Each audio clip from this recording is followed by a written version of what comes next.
match complètement fou entre l'équipe de Villarreal et l'équipe du FC Barcelone. Donc le Barça s'est imposé 4-3 contre l'équipe de Villarreal, 7 buts dans la rencontre. Donc le secteur offensif a marqué pas mal de buts, mais défensivement ça fait peur. N'oubliez pas que le Barça réputé pour avoir une grosse défense saison dernière, ben là, bon, le Barça a pris 3 buts, mais bon, le plus important reste bien évidemment la victoire. Donc les buteurs, Gavi, Frenkie de Jong, Ferran Torres et Robert Lewandowski.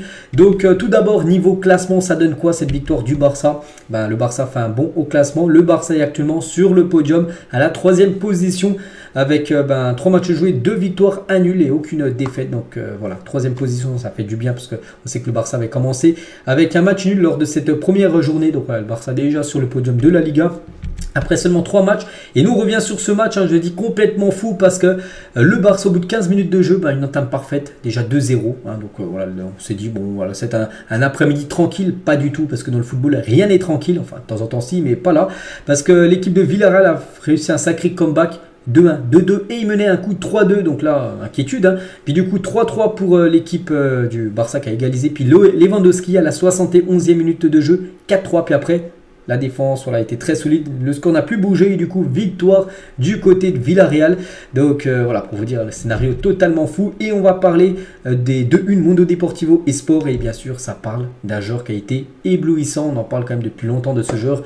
Pour moi sur ma chaîne Barça, les gars, j'en fais des vidéos depuis quasiment 2 ans, et depuis 2 ans je parle de ce joueur alors qu'il avait seulement 14 ans. Puis là maintenant vraiment tout le monde le connaît, il joue avec l'équipe première, il est très bon. C'est bien sûr le jeune Lamine Yamal, crack Lamine en une journal Mundo Deportivo, et là une journal sport, Lamine stellaire, voilà, par rapport à son match XXL qu'il a fait. Vu son gros match qu'il a fait, il a reçu, enfin il a été élu meilleur joueur de la partie, MVP, Lamine Yamal, donc à seulement 16 ans, un petit rappel, il a 16 ans, il est tout jeune, donc félicitations à lui. Et Lamine Yamal, donc il n'a pas marqué, mais il a été décisif sur un but, le but de Gavi, c'est lui qui a délivré la passe D.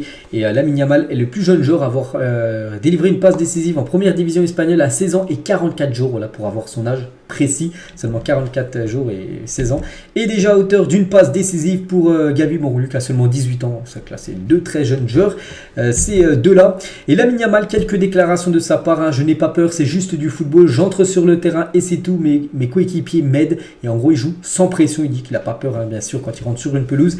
Et j'essaie de saisir toutes les chances que l'entraîneur me donne pour jouer et en tirer le meilleur parti. Il le fait très très bien. Il a été titulaire lors du dernier match, il a été titulaire de nouveau hier. Et dès qu'il a des chances de jouer, il joue, puis il le fait surtout bien, je vous ai dit, parce qu'il pourrait peut-être passer complètement à côté de son match, vu qu'il est encore jeune, tout ça. Il joue contre des joueurs qui ont plus de 10 ans que lui, tout ça. Pas du tout, les gars, il rentre sans pression et il nous délivre à chaque fois des très belles parties, le jeune Lamine Yamal. Et Quique Sétienne, le coach de Villarreal, à la fin du match, il a dit Lamine Yamal est un grand footballeur, nous le voyons tous, sans aucun doute que ça va être un joueur qui va marquer tout simplement l'histoire du football dans les années futures.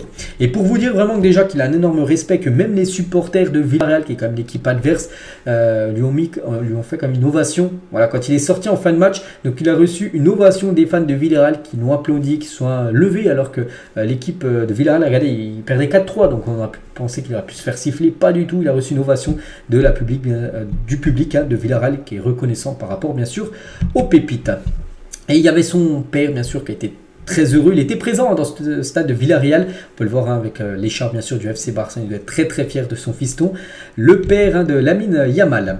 Xavi, les gars, on va revenir sur Lamine Yamal un peu après, on va parler cette fois-ci de Xavi, les gars, en conférence de presse. C'était un très bon match d'une manière générale, nous aurions facilement pu marquer 2 ou 3 buts supplémentaires, nous avons échoué en défense aujourd'hui, c'est vrai, comme je l'ai dit, la défense n'a pas été bonne, voilà, avec 3 buts concédés, ça n'a pas été une grande partie en défense, mais bon, le plus important reste la victoire, puis il y a eu 4 buts marqués, et c'est bien ça le plus important. Xavi, l'ovation pour Lamine, il a dit, le talent est valorisé, c'est un joueur très différentiel, bien évidemment. Il a parlé aussi de Christensen, avait un malaise, en gros il ne se sentait pas super bien, et donc il ne se sentait pas à l'aise, c'est pour ça que Eric Garcia l'a remplacé, voilà, parce qu'en gros il avait une petite gêne musculaire, on peut dire, Christensen, et c'est pour ça qu'il a été sur le banc. Toujours avec Xavi, les remplaçants ont été essentiels, il faut contrôler pendant 90 minutes de jeu, c'est le but, mais contre des rivaux comme Villarreal, ça coûte, avec quand même 3 buts concédés. Il a également dit, je n'ai aucun scrupule à aligner des joueurs qui s'entraînent et travaillent bien. J'ai aussi eu mon opportunité à l'époque. Aujourd'hui, Lamine nous donne beaucoup et il a 16 ans. J'avais peur à 18 ans et je lui demande de ne pas l'être. Nous faisons beaucoup confiance à la Masia. Voilà, parce qu'on peut voir plus, mais c'est à la Masia, en gros, centre de formation du Barça. Il n'y a pas d'âge du côté du Barça. Si vraiment tu es bon et tu mérites de jouer, tu joues, que tu aies 38 ans, vraiment en fin de carrière, ou que tu aies 16 ans, vraiment tu as le niveau pour jouer et que tu montes plus que les autres, bah, tu joues, tu es directement titulaire. Et là, le jeune Lamine Yamal, un jeu titulaire, il a été très bon. Et Xavi, il a été aussi questionné par rapport au mercato, parce qu'on est le 28, il reste encore 3 jours de mercato jusqu'à jeudi. Il y aura plus d'une signature, il a dit oui, ce que le président Laporta a dit est vrai, nous essayerons de recruter au moins 2 joueurs. Donc voilà, c'est officiel. Pas une, mais plutôt 2 recrues devraient arriver du côté du club. Donc là, on devra annoncer en 3 jours 2 recrues. Donc peut-être aujourd'hui, peut-être demain ou peut-être après-demain. Donc Cancelo, très pressenti. Lo Celso, peut-être Félix, on verra. On verra, ça sera qui. Mais Cancelo reste quand même le joueur qui est quasiment sûr de signer. On continue bien sûr nous, sur le match hier. Donc Gavi, buteur, Gavi, un petit peu de la tête. Et Gavi, quand il a marqué son but, il a fait la célébration de Pedri. Pedri, n'oubliez pas qu'il n'était pas là, il est blessé, on sait Pedri. Et en gros, il a dédié son but à son ami Pedri. Et Pedri, sur son compte Instagram, il a mis grand frère parce qu'il a remis sa célébration qu'il fait avec Gavi, qui a dédié tout simplement son but à Pedri. Frenkie de Jong, gros match, comme d'habitude. Frenkie de Jong, l'homme de l'ombre, il fait un taf énorme au milieu de terrain. Un petit rappel de son match, 90 minutes jouées, 109 ballons touchés, 87 passes réussies, 93% de passes réussies en gros de pourcentage.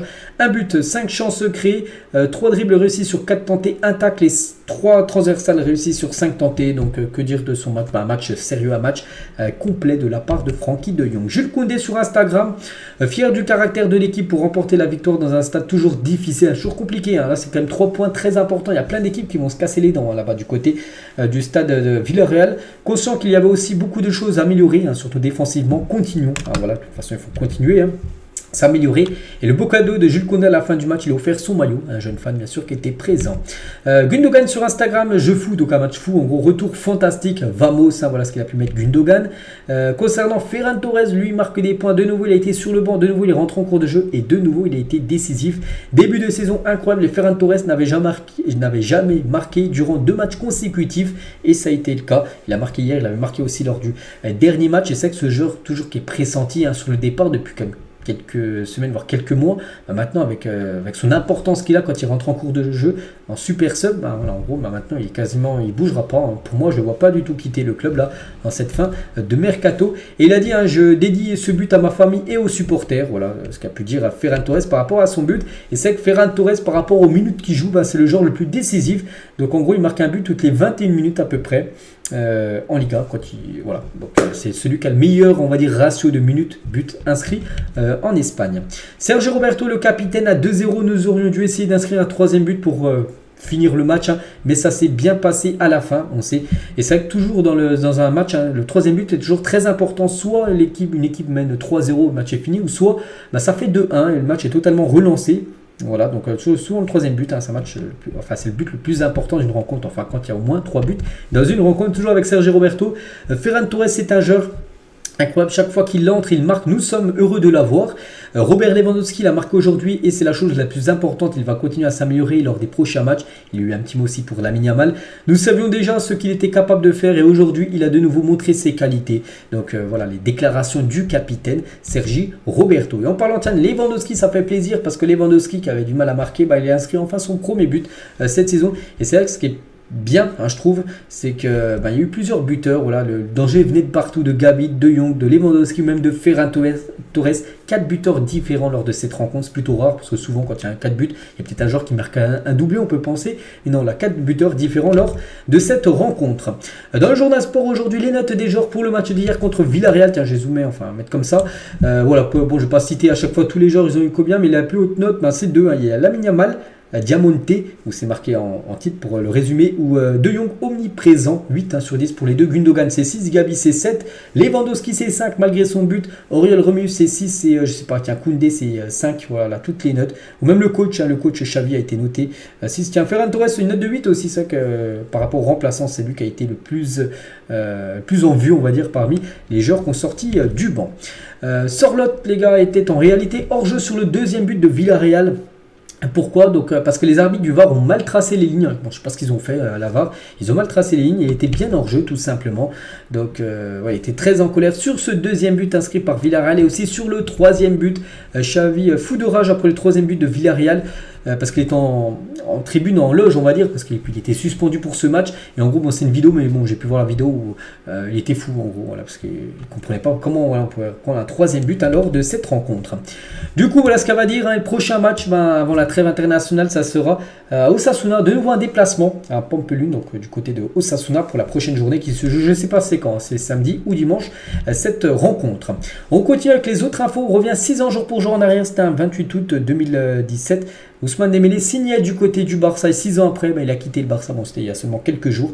Donc voilà, concernant Dembélé, et le Barça a trouvé de toute façon le remplaçant parfait et meilleur que Dembélé pour 0 €. Il s'agit tout simplement de la pépite à Lamine Yamal. Des nouvelles aussi du mercato, aussi des joueurs qui doivent quitter le club parce qu'il doit y avoir aussi des départs. Il y a 2 arrivées normalement minimum, mais des départs aussi. Et concernant l'anglais, donc le Barça et Séville avancent pour le prêt de Clément Lenglet. Voilà peut-être une porte, une lueur d'espoir pour le Barça, bien sûr, de se séparer de Clément Lenglet.